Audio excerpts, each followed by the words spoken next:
Good morning. It's Thursday, December 5th. And a while ago, Russia and North Korea vowed a very strong partnership against the West. They created a new treaty.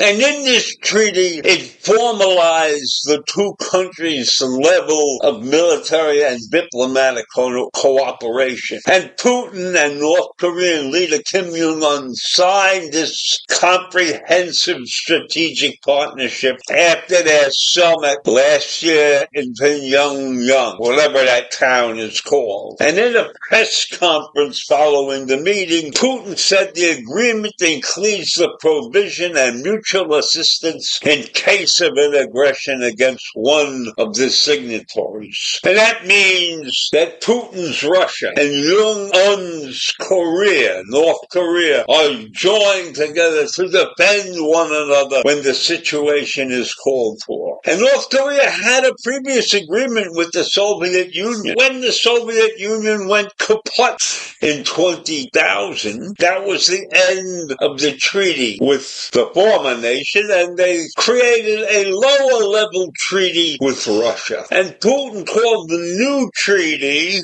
a truly groundbreaking document that reflects the desire of our two countries not to rest on their laurels, but to bring our relationship to a new qualitative level. He added it sets large-scale tasks and benchmark for deepening the Russian-Korean relations in a long-term view. And Kim and Putin stressed that this new pact would be defensive in nature. And Putin even visited North Korea, the first time in 24 years that he came to that country, that he went to that country. And their relationship has grown increasingly close, especially in the last few years since Russia invaded Ukraine. And so that brings me to this situation right now, because Kim Jong-un is not a very happy person at this particular moment. He's very unhappy with the situation in Russia and the fighting with the Ukraine. He's very disappointed by the heavy losses that his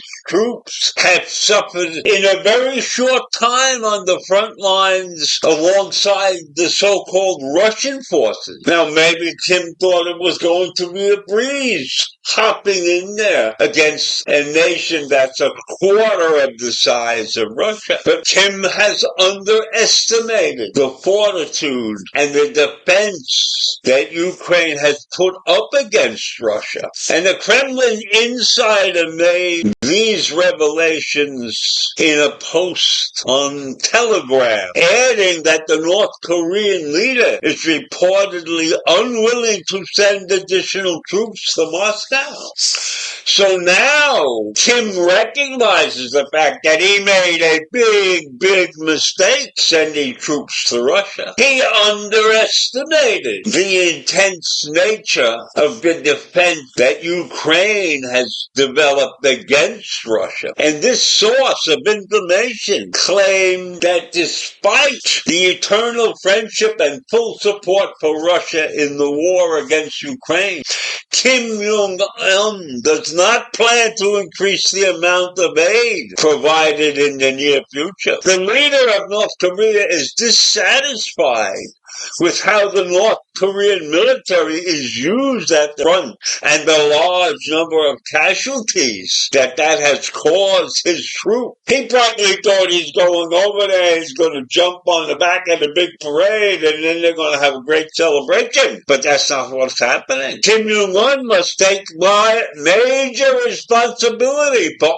underestimating the Ukrainian forces and for probably listening to a lot of BS that Putin was telling him about how they were going to swamp the Ukrainians. So these claims, along with statements, so Vladimir Zelensky described the North Korean soldiers as being used as cannon fodder. They are out there in the front lines in front of the Russian soldiers, taking a beating for the Russians. According to the Ukrainian leader, over 12,000 North Korean troops have already been deployed to the frontiers.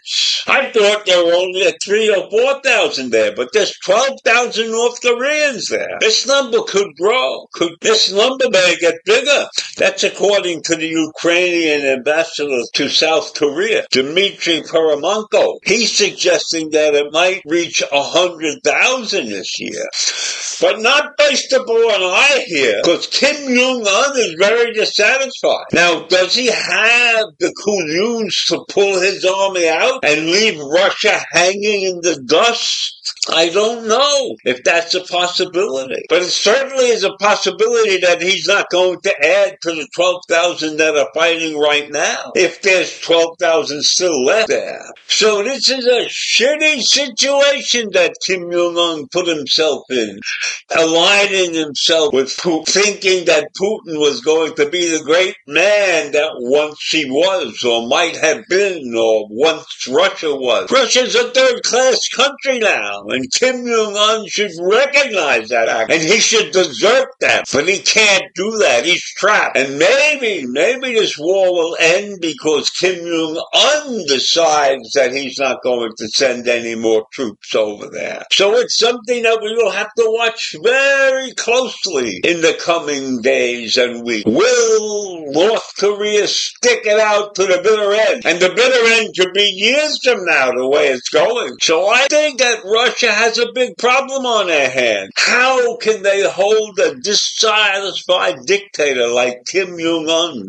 under control and to have him continue to send his men to be slaughtered? I would like to be Putin's sidekick in this particular situation. So we'll have to wait and see what happens. So I leave you with that disaster this morning. Have a great day. Bye.